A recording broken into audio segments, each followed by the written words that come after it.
So she did 30-something, I Yeah. just don't remember Yeah. the number. Morning. Hayden, how are y'all? Good. Better than there. But now we're going to leave it. Ford. Amy. Elaborate. She's coming home from the house on Friday. What, you know, She's coming home from the house on Friday, because I can't move down there and go. Money trees. I know. My doctor approved of years about other schools, so that people were retiring, because if they got work there, they would come. Yeah. I got stuck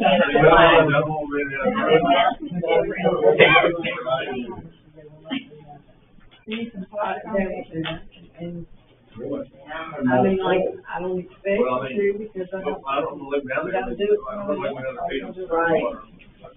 I remember.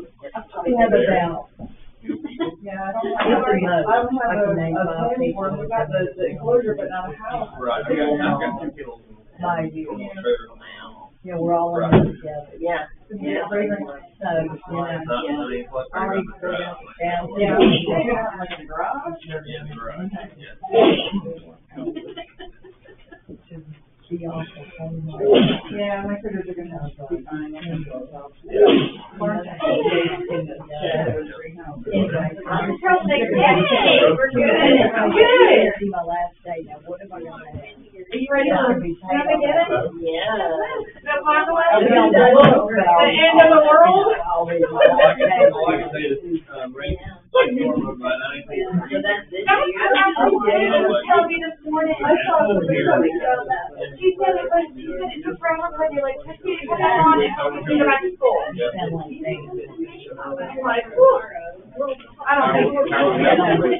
4 years ago, 30 years, a whole week, 6 days with the day, you know, now, and we were trying. Oh, I would, and no water, so our well It is. used to be having the Electric. So Oh. no water. Mine too. Yeah. Like, filled up lots of buckets. They ain't gonna pay me that. Yeah. I can tell you. Right. Anyway, it goes too hard, because you have to. Yeah. Water. If our power goes out, we got no toilet area. Play a tree, little boy. Oh, we got girls. So country now. Oh, good. Taking the lid off, the water in the tank, the yard. Unbelievable. But yeah, you can come to my house. You want to get your house? Thank you for reminding me. Anybody see the Perry? It's been a couple of months. Normally that you get the social after I'm stuff. pretty good. So I'll go down and drop the generator to make sure, little one. I think I'm plugged one thing, plug one. Yeah, like, try to,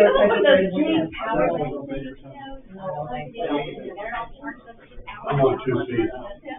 Yeah. Oh, what is I'm on 2 feet. Oh, man. You don't know, a lamp or a radio or like. Kids are out of You don't have that coffee girl. No. Probably right, we don't have a coffee. Well, I figured out we can apply. Not even that, I was like, Probably like $1,000, or, yeah, $1,000. we can unplug the fridge, $1,000. and run it to the coffee, sorry, Yeah. the air fryer. But see, we live in Holly Springs, we don't have power randomly all that. I'm not- We wouldn't have to For you, fight that. right, sunny days. I didn't feel like in this We were area, on the day to get the day to power in watch the birds. compared to Nashville. I grew up in Nashville, we never had any power. Any electricity, but here it's like every other month, there's something that goes out, you know, and then they Yeah, report there's it. the charges in the backyard. I love it. Susie's got her spot home. You're early. I got really so bad, but he's like, no, I like that. They were good deal. Like, But I didn't take top. are you kidding me? Oh, yeah. Don't mind me because you didn't take off. Rebecca and I would probably got it. I'll go and go over. I like that, yeah. Yeah, I know. Can't be worse. I'm all about that. I still say when we build, we should put solar in. I didn't get this much yet. I love the look. I just got the email today. $45. No. We had. I don't do that, but it's. That's what ours has been. Yeah, that's what I got, yeah, that's like my line. I think I love them, like, but now it's $45. It's relative to the mine. Well, they had those 3 months where they had the flat rate. Right. She went down there. No, but that's what my high road was for.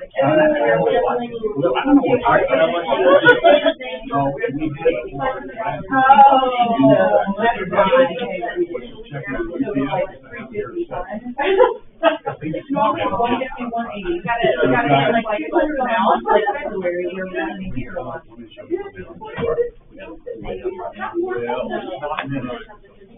We're still home all the time. And you don't order to wear jeans. Absolutely. They say it's awesome, they're not getting what my numbers are every month. Yeah. Well, if you have the house and like did something to the meter, because apparently they haven't been reading it for the last 5 hours. How have you been doing? I don't see it. Yeah.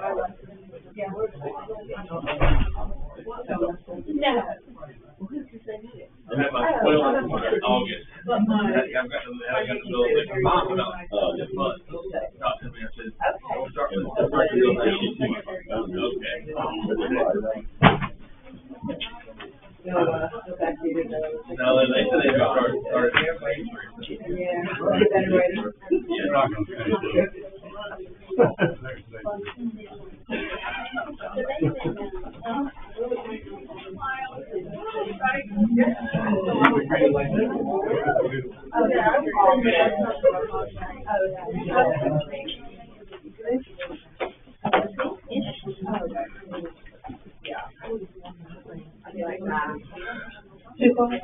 What we're gonna do, I missed it. Yeah, that's not interesting.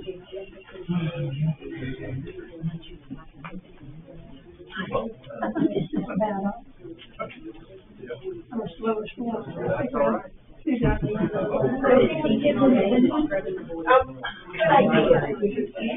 like the way you think.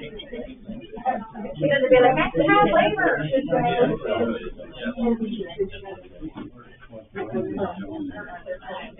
Yeah, child labor and, yeah. I just love you. I think that's my best.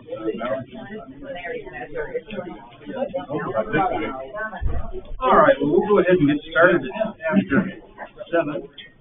Glad you're all here tonight. I think we've had a good day. Made it to Wednesday. We're in Luke chapter 10.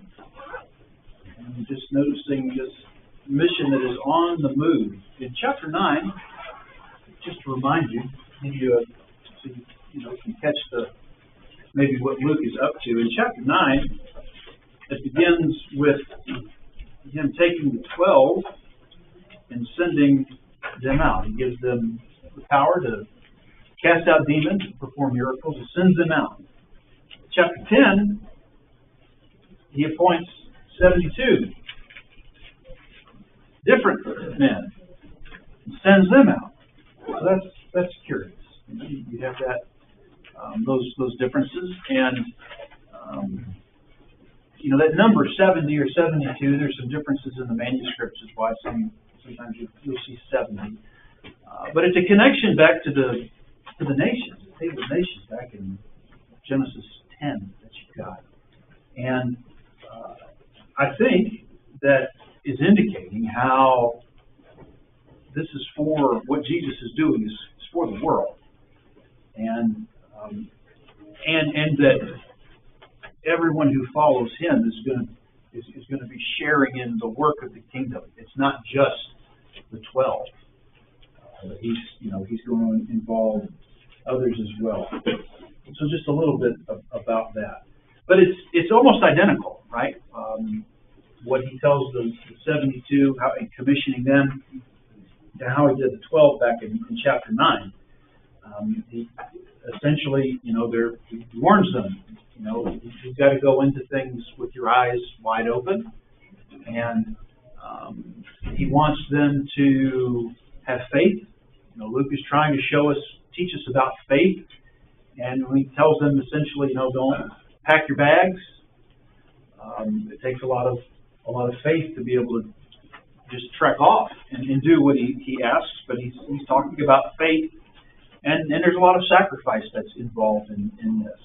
And so that's, I think, very much in the back of it. Now, often what we tend to, I think, or what we're drawn to is about he says there's this harvest, and there aren't many laborers. So as this all begins, the first thing Jesus tells them to do is to pray. We've been noticing how Luke emphasizes prayer. He's always showing Jesus praying. And so here Jesus says, as this is all getting started, the first thing he tells them is to pray. There's this harvest, but you need to pray that laborers will be sent. And so it's interesting that before we're thinking about going, he tells them to pray first, and that is helps us to get a sense of the mission and the work that's involved, and certainly it's worth praying that laborers would come and laborers would be sent out, and we might even be compelled to labor, to do something to get the word out as we try to have some connection to this. But it is significant that the first thing he says is to pray. There's a need for laborers. There's a need for laborers. And as you think about all of this going forward, and Jesus is going to rely on the apostles and their leadership. And as they're teaching, this chain of faith starts to develop. And so in Acts, the new disciples, they learn from the apostles. That's what's happening in the very beginning. And then eventually they're persecuted, they're expelled from Jerusalem, they scatter, and they go everywhere preaching the word. I wonder why they did that. Who told them to do that? It's central. It's central, right, to our discipleship. And so we've been seeing so much in Luke, in Jesus' ministry, is all about all of these miracles and casting out demons. But also here you get a window into the fact that, no, your disciples are going to participate in this, that we have a responsibility of carrying that message forward. Anything you'd like to mention about the 70?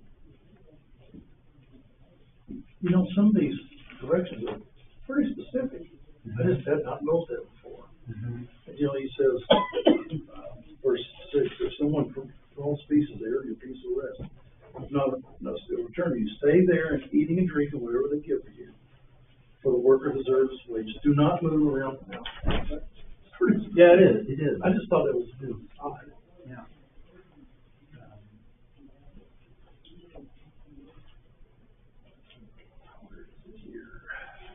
In verse 11, it says, nevertheless, know this, that the kingdom of God has come near.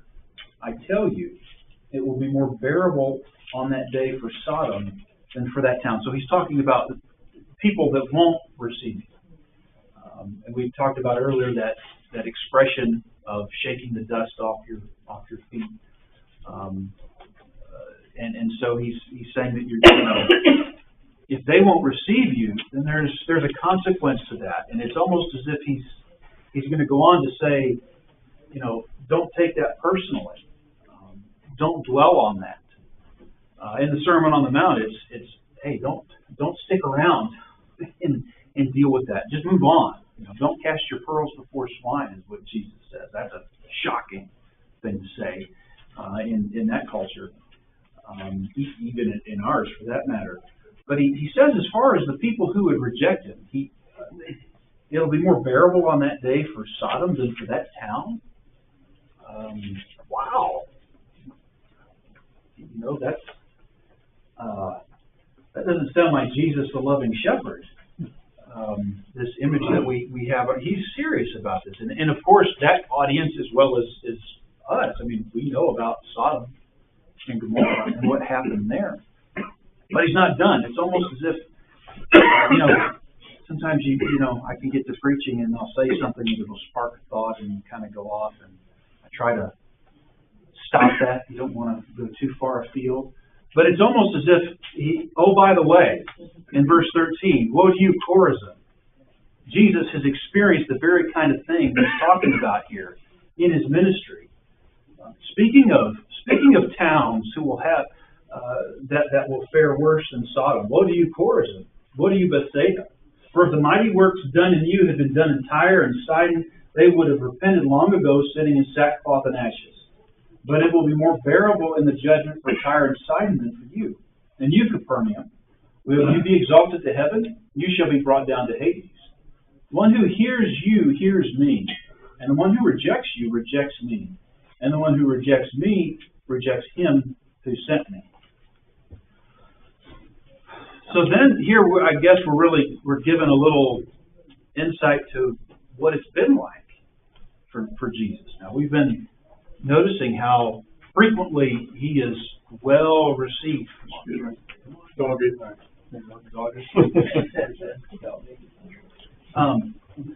We're used to the people just wanting to be around him. You know, a very positive. I think we've seen generally a very positive reaction here.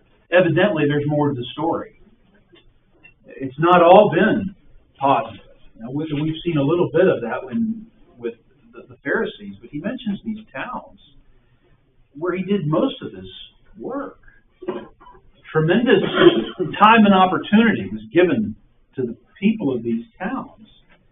Chorazin, he says, if the works that were done in Tyre and Sidon, if those works would have been done there, they would have repented in sackcloth and ashes a long time ago.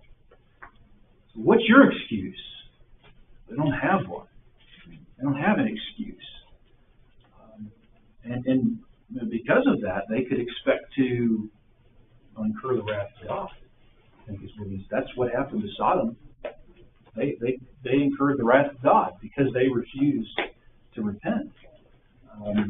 And he said that's going to happen all over again. Verse 16, though he tells them, now he's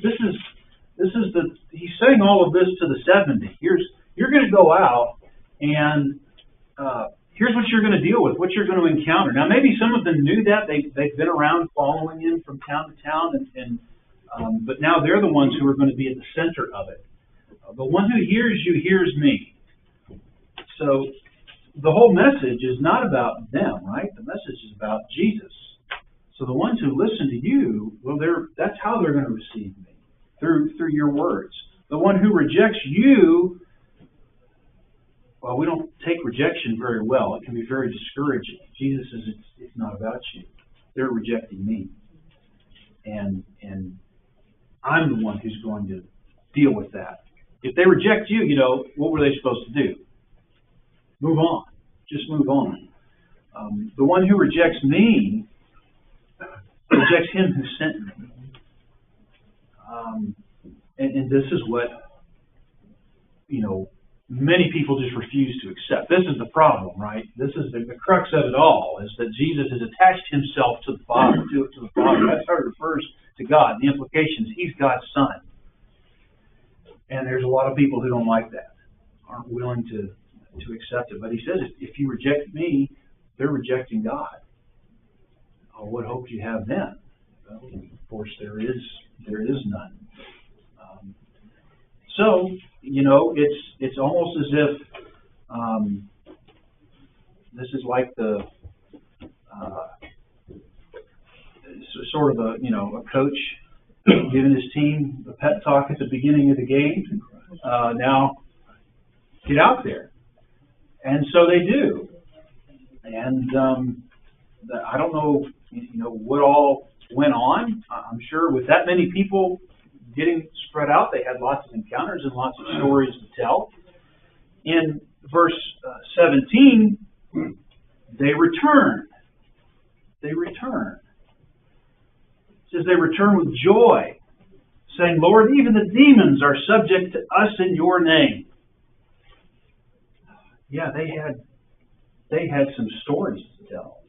And we've spent most of our time thinking about, could you imagine receiving a miracle? Could you imagine witnessing a miracle? How amazing and incredible that would have been.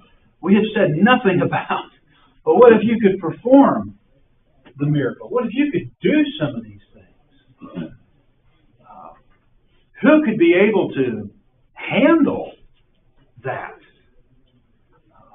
Not these guys.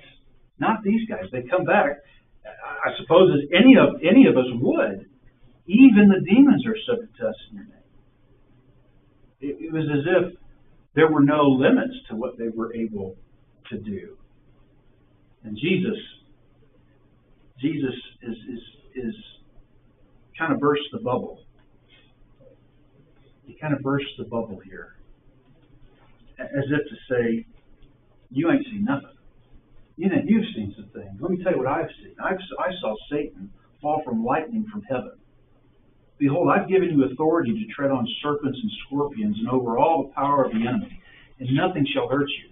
Nevertheless, do not rejoice in this, that the spirits are subject to you, but rejoice that your names are written in heaven."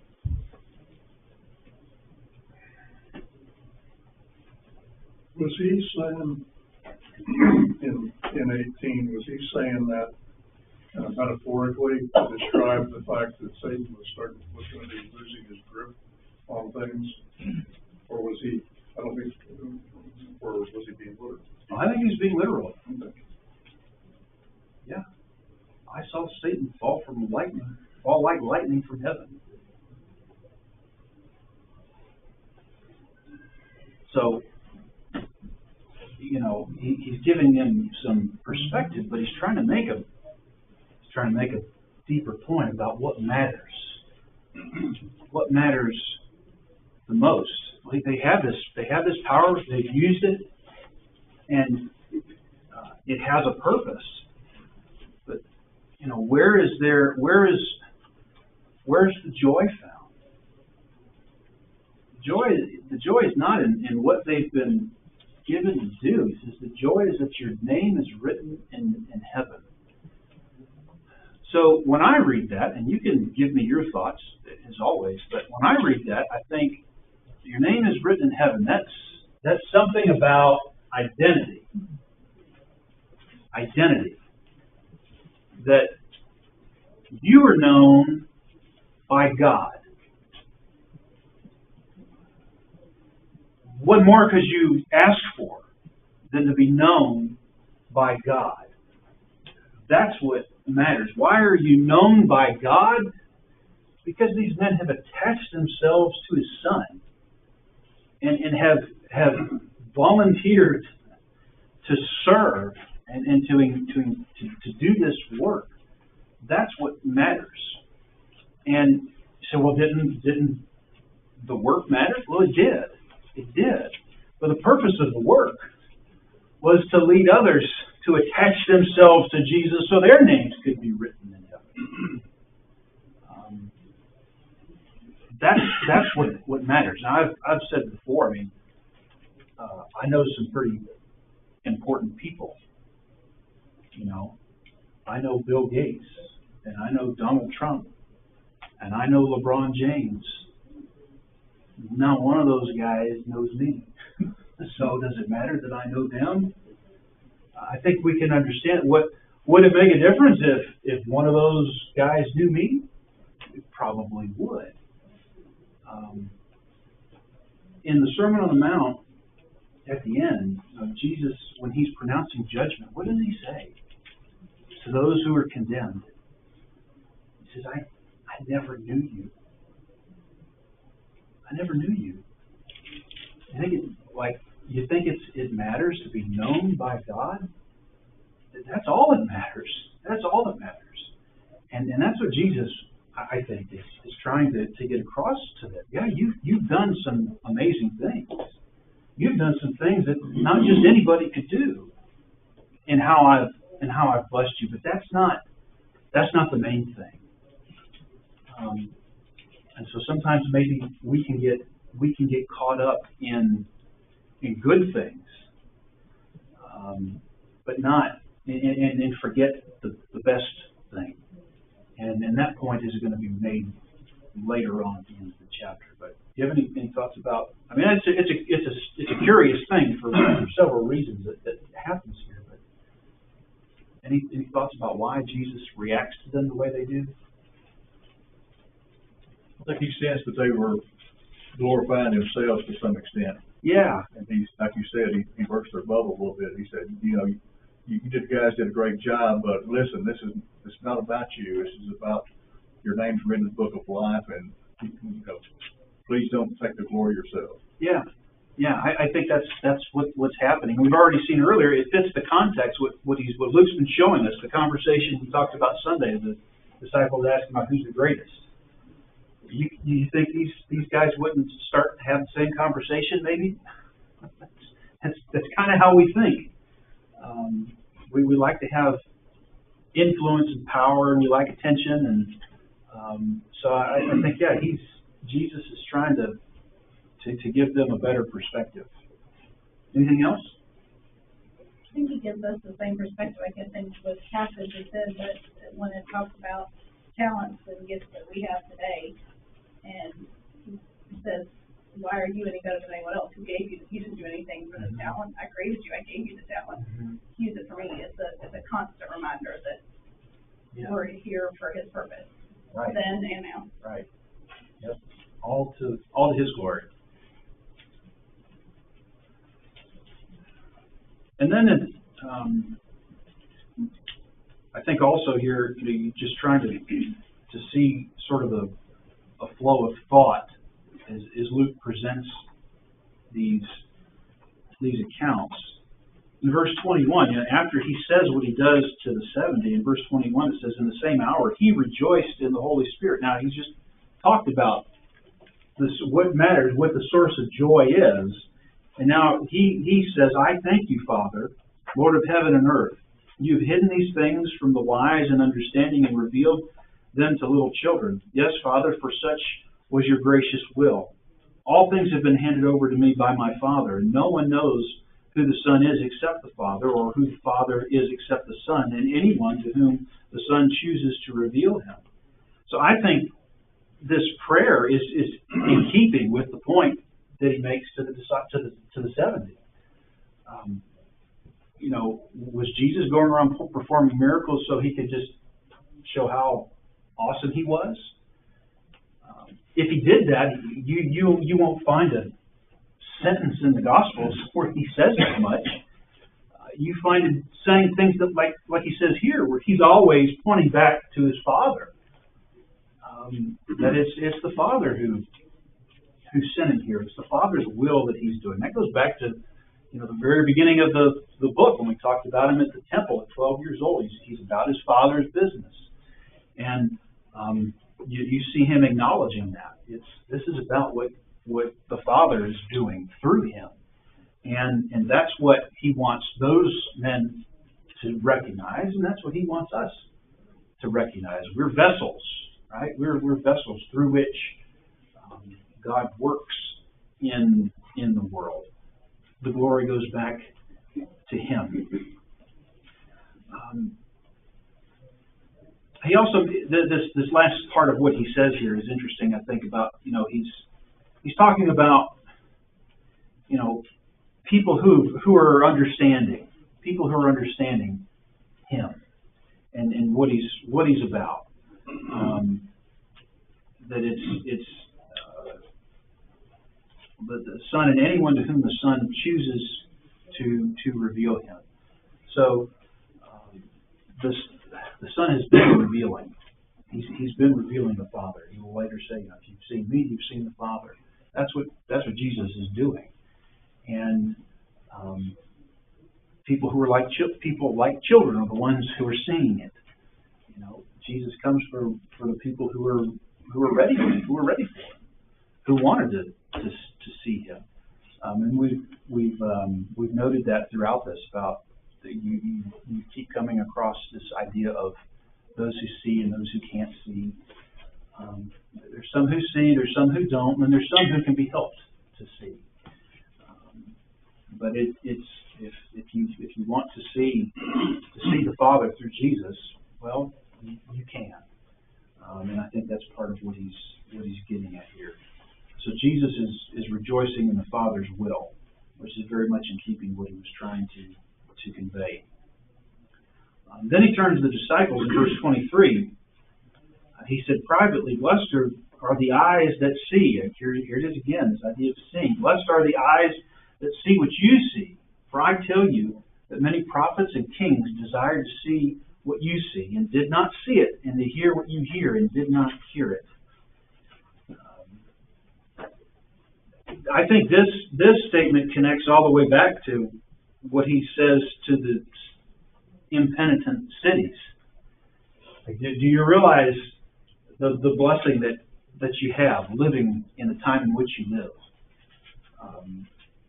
What do you think Isaiah would have given to sit down and read Luke? I can remember as a kid, some old preachers said that you'd give your high teeth. These prophets would have given their high teeth. I remember as a kid thinking, what is this guy talking about? I mean, what Jesus is saying that the prophets, they didn't. Did Isaiah understand what we talked about Isaiah last quarter? Did Isaiah understand what he was writing about? I don't think so. Something's coming, but what it is, it's you're looking looking through a fog at best. And here these men were. They're living through it. They're living through these times. They were greatly privileged. And Jesus would remind people from time to time about privilege, right? To whom much is given, much is required. And so it's a great little saying here, a reminder to them. But you realize it's going to be hard. We can hardly begin to imagine the sacrifice that was involved in these men's lives. And Jesus is just saying, do you realize how amazing this time is? Do you have any thoughts about 23 or 24, Cindy? That's what the writer of Hebrews is saying when he says, but in these latter days he has spoken to us by his Son, and how we only can know God by what Jesus told us about him. Mm-hmm. Hebrews says that God's spoken in a lot of different ways, but the greatest way He has communicated to us is through His Son, and there they were. And yet you just have this wide range of reaction. Scott? I believe verse 21, that's the only time that Jesus rejoices, which is interesting to hold on to that. But there's a big element throughout the entire chapter just about humility, I think. That it was revealed to Jesus, and if you go back to when you talk about the 72, verse 4, carry no money bag, no knapsack, no sandals. The truth is revealed to people who have humility, not people with high IQs. Jesus taught them to go out to spread the word without a large amount of resources. That's very simple. What's needed and what is revealed to those who are humble. Mm-hmm. Yeah, those are some great points. With very little training, it's and maybe part of what we can take away from that is look at who Jesus works with, the kind of people Jesus works with, and sometimes we'll look at ourselves and think that it's not for me. I can't do that. I don't. We're sort of like Moses. We've got lots of reasons why we're not, and it's not for us. And what was required? What was really required to do this? faith in Jesus, a willingness to go, to sacrifice, and trust that He was going to take care of them the way that He said He would. And if you're willing, then you can do it. That's the over and over again. You see very surprising underqualified people who do the work. Again, maybe if we were Jesus, we would have gone about it differently. We would have probably had quite a list of criteria for candidates to serve in the role of apostle, and that's not. Jesus is looking for people who are willing to serve, and those who are, He takes care of, and they're able to do the work. Anything else? Those are good things you pick up on there, Scott. All right. Then the parable of the Good Samaritan. We can spend as much time here as you want. We had a meeting about the Good Samaritan not too long ago, so everybody knows about the Good Samaritan. I would say just a couple things, and if you have some comments you want to make, that's fine.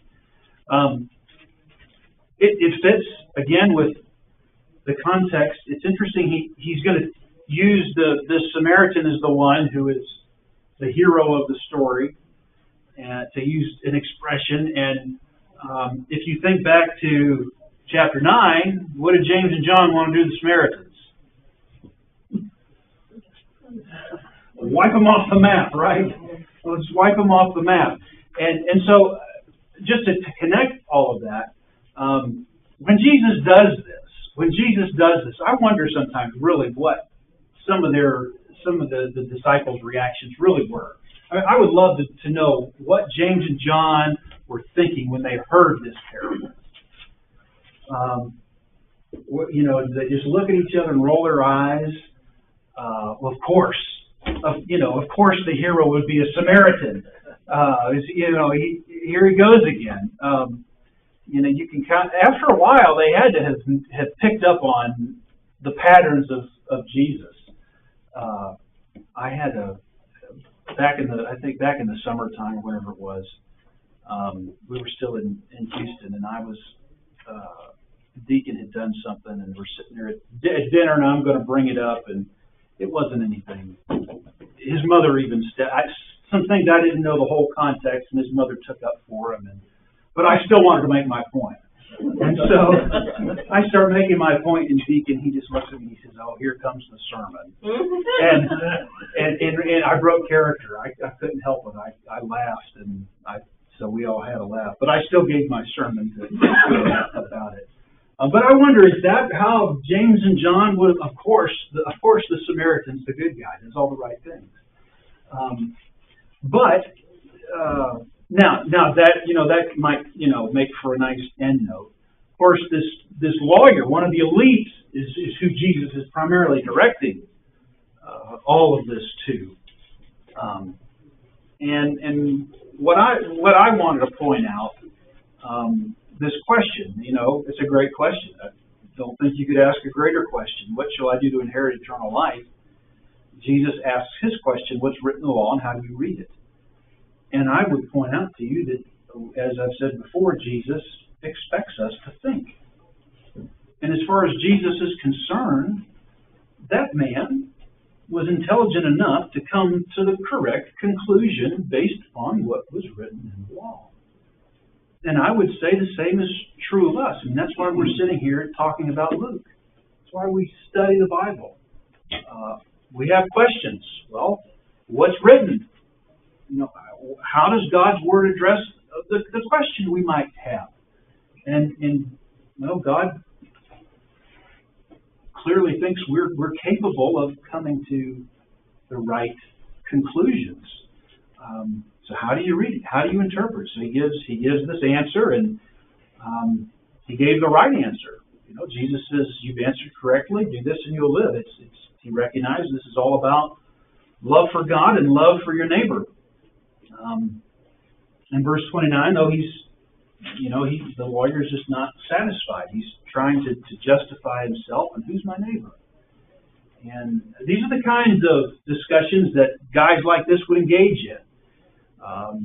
the kind of discussions that, you know, a lot of people want to engage in when they're caught, when they're in a trap, when they don't like the conclusion that they've come to. They want to, well, let's try to define or redefine our terms, and let's start, you know, engaging in word gymnastics and all that sort of thing to try to say, you know, that, well, what we found really isn't what we think we found, and Jesus doesn't let them do that. Jesus doesn't let them do that, and then he gives this parable, of course, and that we're all familiar with, and you know, the priest, the Levite, and the Samaritan. And the Samaritan actually helps, and the question is asked, you know, who showed mercy? Who was the neighbor? And this is the one who showed mercy. Well, go and do likewise. And so there's, I don't know that that was a satisfactory answer as far as this man was concerned, but I think he didn't have any more defense for himself. Is there any question about that? Is there any to the priest and a Levite was in the same tribe, right? Yeah, I've tried to figure. I don't know, Clay. I've tried to figure this out. Why the priest and Levites? You know, what's the difference? Or I don't know. The point, I think, is that they were men who, well, they knew the law, number one, and they had money. Number two, that the Levites. The Levites were rich because they weren't given land. They, you know, everybody else took care of them. So they knew the law. I think they had the means to take care of this, and they didn't. And so I think that's why Jesus chooses him, or at least that's all I can say. Anything else about the Good Samaritan, Joe? You know, to me, using the Samaritan as the good guy, you know, in the story kind of echoes back to the chapter 7, where he heals the centurion's servant, and you know, he uses a Gentile to say, "I haven't seen greater faith in anybody of all in all of Israel." So again, it's the paradox, or it's the flip, where there's, how do you argue with that? You can't. Right. You can't. And it's in keeping with Luke as a Gentile writing to Gentiles, and so that's he hones in on that. Kurt? What's your version say in 34 near the end of it? Mine says, "and took care of him." Is that what you were saying? Yes. I mean, this was the day before he left. There's a Greek word for that. That he diligently cared for him, settled him in addition to paying out some money. Denarii was a lot then, as I understand, a day's wage, I believe. And he said, if you need anything else, I'll take care of it. I'll get it. I'll reimburse you. Yeah. But that word, those two took care. He showed some compassion on the guy and helped him. Yeah. You mean more than just cutting a check for it? Yes. You can go beyond. Yes. Physically, he took care of it. Chris? I think the difference in the priest and the Levite was the priest was a descendant of Aaron and had priestly responsibilities, and the Levite was a member of the tribe of Levi, but he was not a descendant of Aaron. Not necessarily. Yeah. Okay. Yeah. You could be a Levite, but maybe not a priest. Right. Cindy? I think a telling thing could be that the lawyer was trying to justify himself. I think today, I might not ask who my neighbor is, but does that mean every single neighbor I come across? Like, you know, but when we try to start justifying ourselves, and I have done that many times in my life. Yeah, no, we all do, and that's the adds to the responsibility of, you know, how do you read the scriptures? How do you interpret them? You know, that matters, and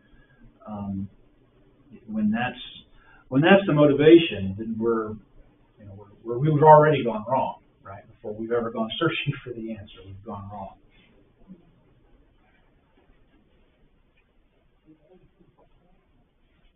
All right. Wrap up the chapter then. 38. So Jesus visits Mary and Martha. So they went on their way. Jesus entered a village in verse 38. And a woman named Martha welcomed him to her house. And she had a sister called Mary who sat at the Lord's feet and listened to his teaching. But Martha was distracted with much serving.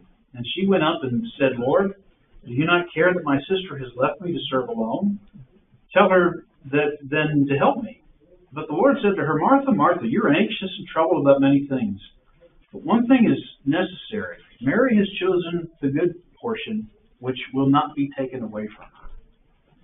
Now, this is a somewhat perplexing, I think, because, we can understand, we can understand Martha, and she's taking care of, being hospitable and getting things ready, and she's busy, she's working, she wants help, and so why does Jesus say what he does to her? I think what this shows us is certainly is there's a lesson here in being distracted, and Martha was distracted. I mean, that's what is even said here. She's distracted, she's anxious, she's troubled, she's not. Her focus isn't where it should be, and what we can take away from it, what she's doing is good. It's a good thing. We're supposed to be hospitable, and here Jesus is at our house, and so she's doing a good thing.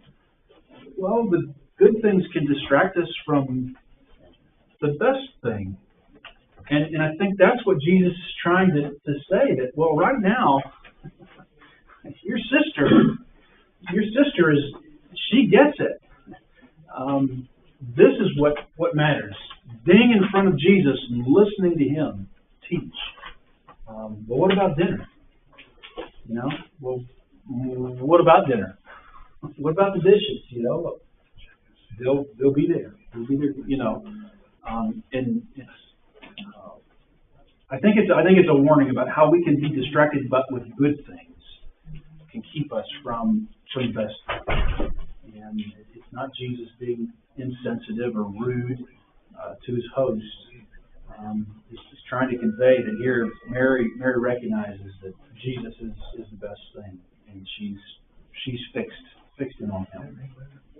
Martha seems to be trying to justify herself because she's working so hard, pointing out. Yeah, she's just sitting there, Yeah, and she is sitting there. And why is she sitting there? Sisters, right?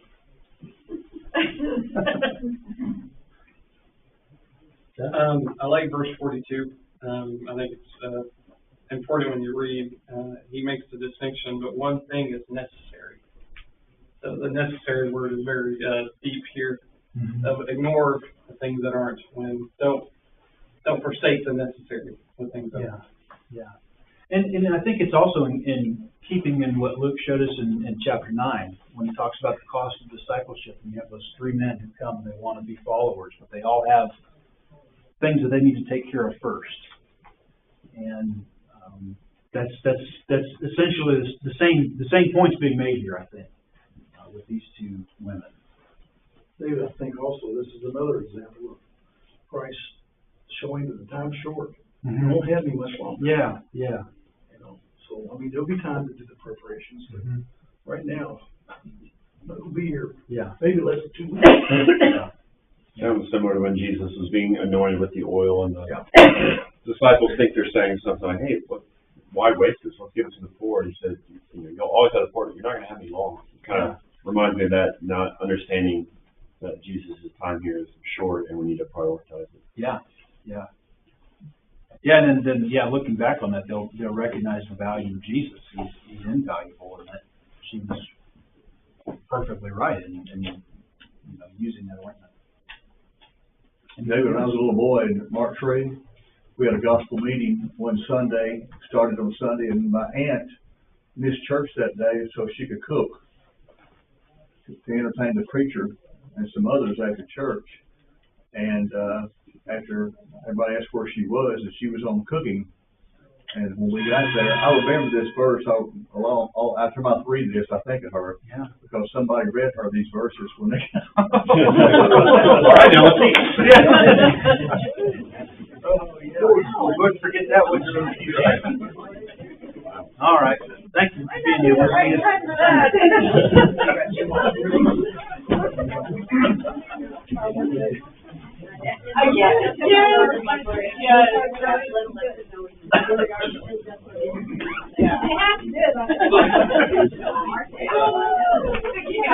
see you. I've been feeling your husband sitting like 3 feet down from you. I heard that. I know, look at that. I've been around the block. He has to use all his dad jokes on Jonathan. I heard it. Oh, I